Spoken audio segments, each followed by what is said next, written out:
এবার তৃতীয় সূত্রের ডেরিভেশনে আমরা ডেরিভেশন করবো s is equal to u t plus half a t square. এই ডেরিভেশনের জন্য আমরা প্রথম দুইটা সূত্রকে ব্যবহার করব কিভাবে দেখো। আমরা জানি v is equal to u plus a t, s is equal to u plus v divided by 2 into t. এইখানে শুধু v এর জায়গাতে আমরা প্রথম সূত্রের মানটা বসাই দিব। তাহলে আমরা লিখতে পারি যে তৃতীয় সূত্রের মধ্যে s is equal to u plus v divided by 2 into টি।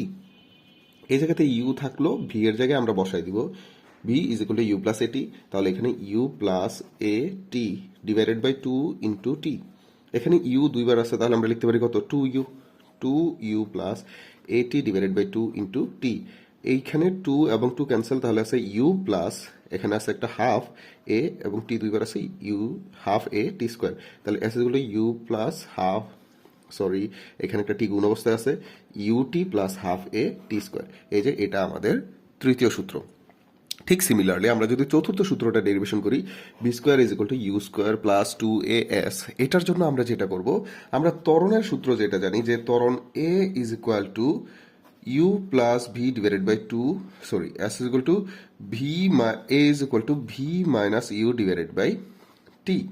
এখান থেকে লিখতে পারি টি ইজ ইকুয়াল টু কত, v minus u divided by a. এই সময়ের মানটা আমরা শুধু দ্বিতীয় সূত্রে বসাই দিব। তাহলে দ্বিতীয় সূত্রে যদি বসাই দিই, আমরা দ্বিতীয় সূত্র জানি এস ইজ ইকুয়াল টু, আমরা কত লিখতে পারি, আমরা লিখতে পারি u plus v divided by 2 into T.